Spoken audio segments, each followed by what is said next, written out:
Welcome to this program in the Our Finger Lakes History Series. I am Seneca County historian Walter Gable. This program is the first of two parts that will deal with developments and events that in the Finger Lakes are significant contributions to movie making and the movies industry. This topic is being dealt with in two parts because of the length of each part. In this part one, I am dealing with the making of silent movies in Ithaca, New York. So we will look more closely about how Ithaca came to be the focus of making so many silent movies, and then why it came to a sudden end. When we think of the movie industry in the United States, we think of Hollywood. We are probably all familiar with this sign that appears on one of the hills in Hollywood. The making of silent movies in Ithaca was so important that some people have gone so far to say that Ithaca, New York, should rightfully be known as Hollywood East, from as early as 1912 until 1920. Before Hollywood became the great movie-making capital, however, there were several places in the eastern United States that were the sites where most movies were made. One of these was Ithaca, New York, here in the Finger Lakes. Of course, I'm talking about the silent movie era. But I think a case can be made that Ithaca, New York, here in the Finger Lakes region, could have been called Hollywood East. I will let you make your own judgment, making use of the information in this program. We can basically trace the technology of making movies back to Thomas Edison and his kinetoscope in 1889 and the early 1890s. In this kinetoscope, a single person at a time could look through a peephole to see images from a roll of film moving fast enough that it looked like to the human eye that the images on the film frames were moving. A prototype for the kinetoscope was shown to a convention of the National Federation of Women's Clubs May 20th, 1891. The first public demonstration of the kinetoscope was held at the Brooklyn Institute of Arts and Sciences, May 9, 1893. It is probably safe, however, to say that it was an Edison assistant named William Dixon that actually invented the kinetoscope, but Thomas Edison took public credit for it. Shown here is a sheet image from one of the three Monkey Shines films circa 1889 to 90, produced as tests of an early version of the kinetoscope. In 1895, Edison introduced the kinetophone, which joined the kinetoscope with a cylinder phonograph. Edison developed a projecting kinetoscope that could be used in people's homes to watch 35 millimeter films. But of course, we're going to focus on movies that people went to the theaters to see. Today, we are accustomed to frequent serial programs on television. But in the early years of movies, the making of serial movies was very common. The first movie serial was made by Thomas Edison's company in 1912. It is titled What Happened to Mary and consisted of 12 monthly episodes to coincide with the monthly issues of the story in the Ladies' World magazine. An important advantage of a serial movie is that it would draw people back to the theater to see each episode in the series. Today, we take for granted that when we see a contemporary movie, we are going to hear the actors speak. That was not true, however, of silent movies. Silent movies would have some frames that consisted of titles to help the viewing audience understand when and where something was happening in the movie. An example of this is shown at middle left, After Hours of Lonely Waiting.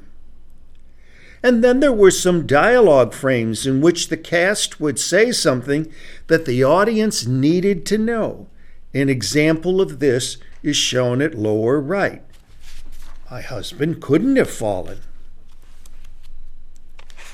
The term silent film is something as of a misnomer, as these films were accompanied by live sounds, a pianist, a theater organist, or even in large cities a small orchestra that would play either from sheet music provided along with the film or would simply improvise music to support the various portions of the film, from serious tragedy to light-hearted humor. Today, we all know the difference between what a movie is like today and what is called a silent movie. But at the time, silent movie is still something of a misnomer. Live sounds of a silent movie at a movie theater might consist simply of a pianist providing live piano music. The pianist might use an actual musical script that came along with the silent movie, or the pianist might simply improvise with music to reinforce the mood in a particular scene, such as serious tragedy or lighthearted humor, or plain and simple love. When I was very young, I had a neighbor lady who we called Aunt Kitty. She played piano for silent movies at a theater in Auburn for many years. As I have said, larger cities would have small orchestras. I had a neighbor who rode the train from Candia when he was growing up to go to Geneva to high school, and then he walked to the Smith Opera House to play the violin in a small orchestra for silent movies being shown there. Then he would catch the last train at night back to Candia and walk to home. By the mid-1920s, many movie theaters were making use of a theater organ to replace a live orchestra. It was simply cheaper to have just one musician. And besides, the theater organ had so many special sound effect options as well. Now for the sadness. It is estimated that over 10,000 feature silent movies were made between 1895 and 1929, but only about 14% of those silent films still exist in any form today. So few silent movies exist for several major reasons. One of these reasons is that silent movies were made with nitrate film. Nitrate film was extremely unstable and flammable. So many films were deliberately destroyed to limit fire hazards. Many silent films were destroyed, however, also in unplanned fires. For example, Warner Brothers and 20th Century Fox lost more or less the entirety of their silent film archives in the 1930s in a fire. Second, these nitrate films were costly to preserve because they so easily deteriorate. The nitrate film produced a gas which bleached the photographic images, formed bubbles on the films, solidified and crumbled to brown powder. Third, many films were deliberately destroyed, partially because of the danger of fire and also partially because they were considered of little future financial value, and it was expensive to store them. And many of the film studios making silent movies were frequently nearly bankrupt. Lastly, no formal film archive was established until 1926. By that time, many silent feature films had already ceased to exist.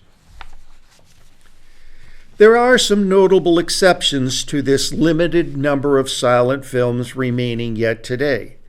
Mary Pickford, shown here, decided to pay for the preservation of her own films. MGM Studios in the 1930s funded archives of their films, with the result that 68%, more than two-thirds, of MGM silent films still exist. Now to talk specifically about Ithaca and silent film making. It is impossible to talk about the making of silent movies in Ithaca, New York, without dealing with brothers Ted and Leo Wharton. They were not the only people making movies in Ithaca, but the Wharton brothers were responsible directly or indirectly for most of the silent movies made in Ithaca. The Wharton brothers leased a facility in what is today Stewart Park as their film headquarters. These Wharton studios were rented out to some other movie-making operations as a way for the Wharton brothers to make some money when they were nearly bankrupt themselves. The Wharton brothers did make use of a small studio more downtown, especially when the Stewart Park facility was being rented out. As for a short biography of Ted Wharton before he was making silent movies in Ithaca, let me begin by saying he was born in Milwaukee, and early on as an adult, he changed his real last name from Rubenstein to Wharton, which was his mother's maiden name. He was drawn to the theater and was an actor, a stage manager, a script writer. Doing so, he learned skills that would be valuable to him when he came to doing silent movie making. He worked for various early movie-making companies. The last was S&A Studios, where he was writing and directing as many as one silent movie a week. Clearly, while working at S&A, as well as the previous film companies, Ted Wharton gained a great deal of experience in both writing and directing films. His From the Submerged film is one of the few early Ted Wharton films that still exist. Ted Wharton's brother Leopold Diogenes Wharton was about 5 years older than Ted. Leo was born in England before the family moved to Wisconsin and then to Texas. When Ted changed his last name to Wharton, Leo did the same thing. Leo ran away from home at age 11 and became a roller skater on the vaudeville stage. Then he went into acting in the theater. Like his brother Ted, Leo acquired in his theater experiences many skills that will make him a fine director and producer in making silent movies. The first of many films that Ted Wharton would produce in Ithaca was a short one-reel film titled Football Days at Cornell.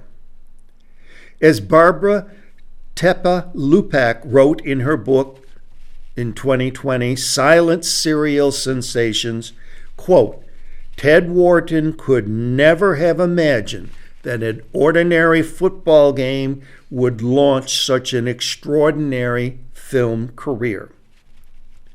It was in October 1912 that Ted Wharton was visiting relatives in Ludlowville, a small town not far from Ithaca, and went to the football game between Cornell and Penn State. His film included the hurrying throngs of Cornell students with their traditional game day snake dance parade downtown, as well as some scenes of the game itself.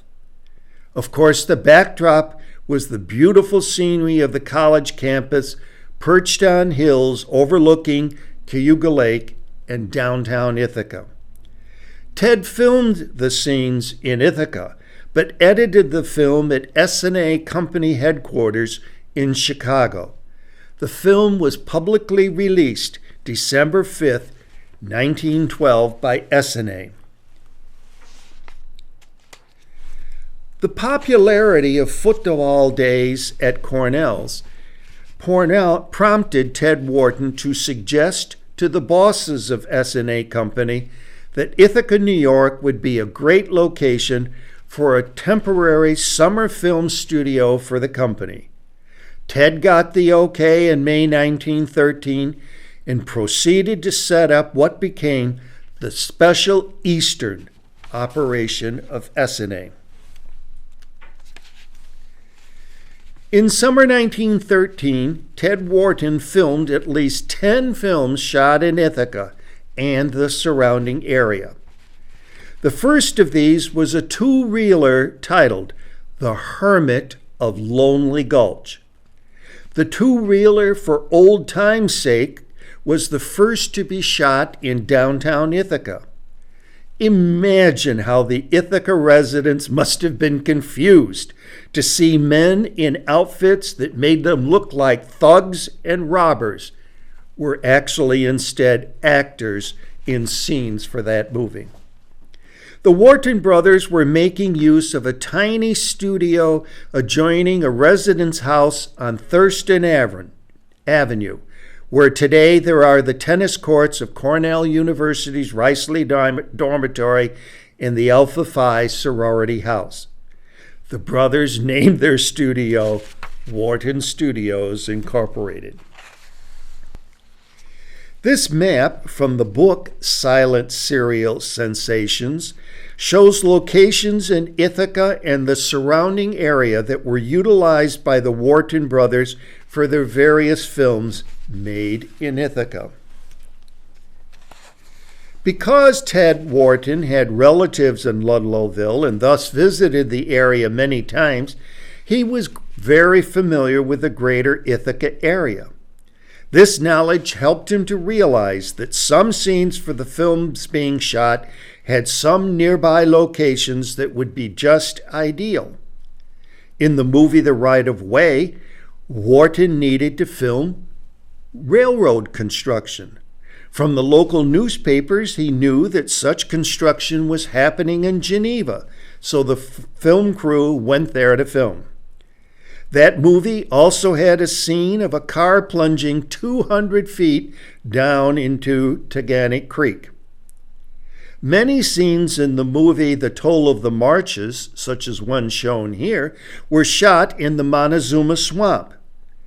I need to add that for these films, Ted Wharton had hired from Cornell Archer McMacken as assistant director. S&A Company was going to establish a permanent movie studio in Ithaca, but then the company changed its mind. So Ted decided that he would start his own independent movie-making company in Ithaca.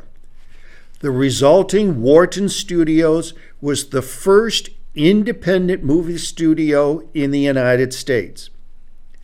Wharton could have set up his movie studio in various eastern cities, but chose Ithaca largely for economic reasons. Housing, for example, was much cheaper in Ithaca than New York City or Buffalo or Rochester.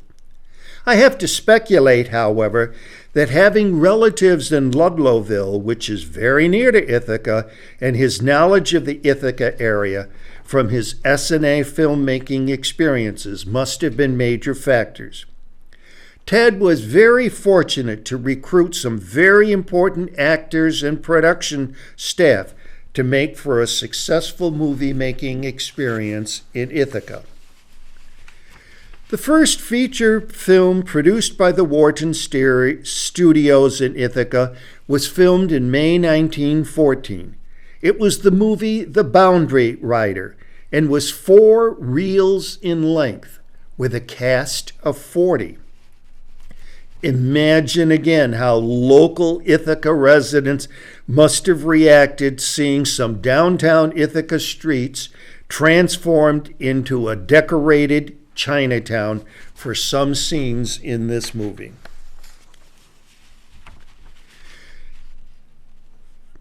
The Pawn of Fortune movie was 5 reels in length. In this film, Wharton used Onondaga Indians as savage Aztecs. Ted Wharton's friend J. Searle Dawley used the gorge at Taganic Falls to simulate winter life in Switzerland for the film Out of the Drifts. According to an article from the Ithaca Journal newspaper, Dawley's company constructed a log cabin in the gorge below Taganic Falls to be used as headquarters for the winter scenes in that vicinity. The newspaper article said, quote, "The play is a love plot and deals with winter life in Switzerland. The background furnished by the deep gorge at Taganic Falls and the huge precipice furnishes an admirable imitation of the Alps and Mount St. Bernard," according to the directors in charge.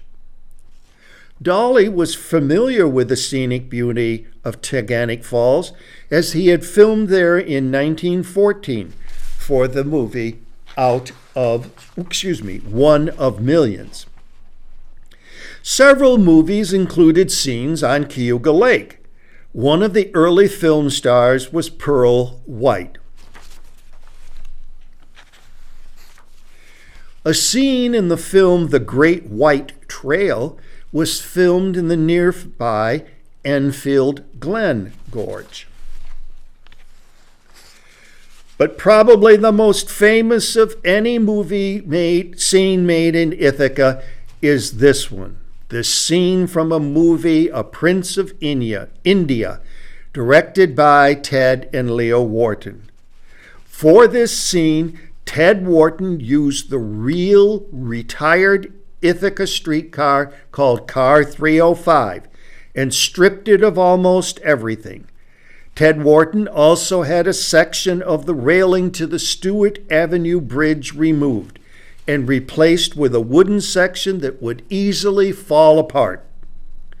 With a dummy strapped in to represent the villain escaping with the jewels, the streetcar sped along the bridge tracks, turned abruptly to the right, and with a ripping noise crashed through that section of railing and into the creek bed below.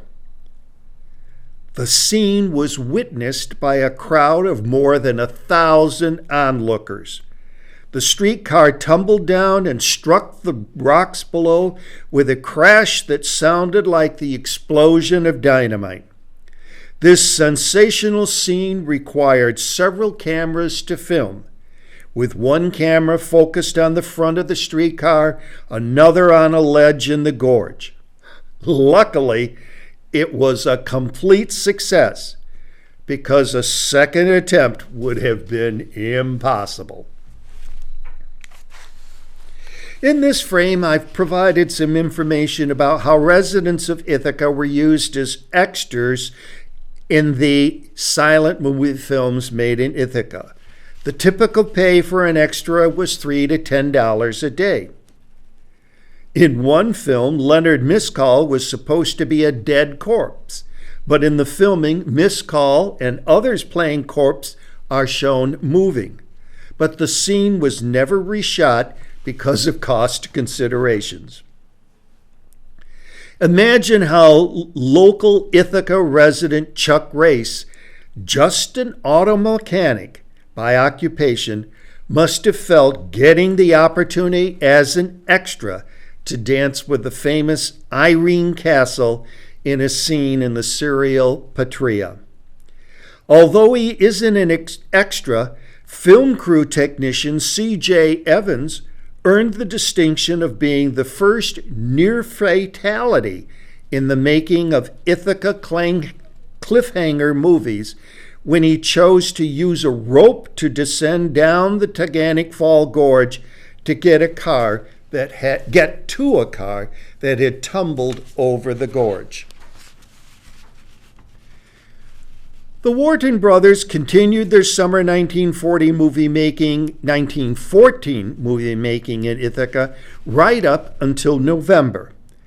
They were churning out 3- and 4-reelers at a rapid pace, with their completing 1 3-reeler silent film and a half-reel movie in only 3 days. They needed to make movies fast, because the viewing audience was growing by leaps and bounds.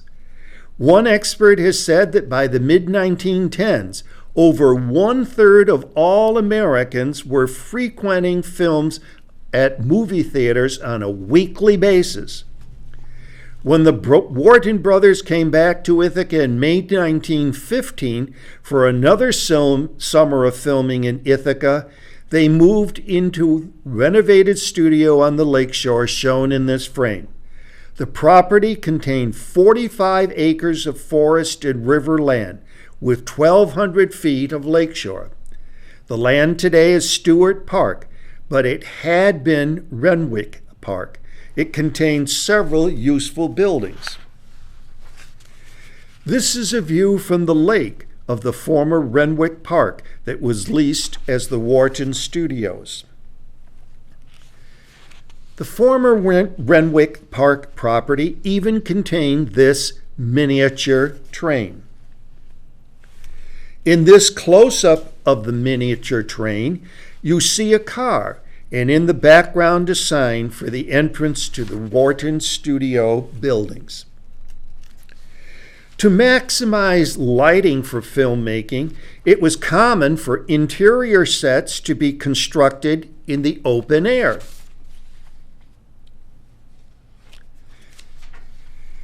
In case you haven't already gathered this conclusion from seeing the streetcar crash off that bridge, the Wharton brothers became well known for their spectacular stunt effects. Here you see at top left the construction of a small village, and bottom right, its destruction. In summer 1916, the Wharton brothers leased their studio facilities to William Randolph Hearst. Hearst hired the Wharton brothers to direct and produce the movie Beatrice Fairfax. That summer, the Wharton studio facilities were subleased also by the Metro Film Corporation and Norma Talmadge Corporation. The Wharton brothers continued to have a presence in Ithaca filmmaking in the years 1917 to 1919, but the Wharton studios were in frequent financial straits. In 1918, the Wharton studios were subleased, with their lease agreement remaining until 1919. The Wharton brothers relocated their own filmmaking operations to a converted roller skating rink at 622 West State Street in downtown Ithaca. The last movie filmed in Ithaca was If Women Only Knew. It was not made by the Wharton brothers, who had already moved on to sunny California. It was a financial failure, helping to explain why films were no longer to be made in Ithaca. All kinds of silent movies were made in Ithaca, ranging from short comedies to feature films of 5 or more reels in length. Many serial movies were also made in Ithaca. Serial movies typically are a sequence of weekly movies using the same cast of characters, with each weekly segment ending with a cliffhanger, so that the public would want to come back to the theater the next week to see how the cliffhanger was resolved and how the story continues on. A famous serial movies series filmed in Ithaca dealt with the exploits of Elaine. The Wharton brothers were involved in the last 11 of the 36 episodes of that serial. Pearl White became known as the Cereal Queen, making the Elaine cereals as well as 7 other cereals. Pearl White was making $10,000 per week. This is in 1917, 1918. As the caption to the photo suggests, Pearl White was rather notorious around Ithaca for her lavish spending, her fast driving of her car, and by flaunting tradition by wearing slacks and smoking in public. Some of the reels in the 15 episodes of the January 19 serial film Patria were filmed in Ithaca. Patria was filmed by William Randolph Hearst International Film Service. It was intended to help motivate Americans to support U.S. entry into World War I. It was distinctly anti-Japanese and anti-Mexican. From my reading and research, I have been able to determine this information shown here about how many silent films were made in Ithaca. Remember that many of the early silent movies no longer exist, so the records are rather incomplete. In this frame and some following, I will show some examples of serial films made in Ithaca. Note how many episodes there were to each in the various serials. Here are some more examples of serials. Beatrice Fairfax, 15 episodes. Patria, 15 episodes. Here are 2 examples of feature films made in Ithaca. The Great White Trail was 8 reels in length and was produced by the Wharton brothers. This is a list of Wharton Brothers films made at the Ithaca studios, along with a year for each.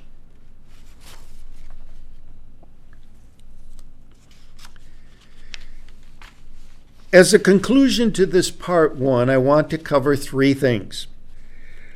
First, after what you have seen in this part, does Ithaca in any way deserve to be called Hollywood East? But I'm leaving that for you to decide. Second, I can't stress enough how important the Wharton brothers, Ted and Leo Wharton, were to the making of silent movies in Ithaca, New York. Lastly, I think you can understand that Ithaca simply couldn't compete with sunny California, where films could be shot in good weather all year long. I hope that you have enjoyed this part 1 of Finger Lake's contributions to making movies, which is part of our Finger Lakes history, and that you will be looking forward to part 2 that deals with Ted Case of Auburn and his perfecting of sound on film.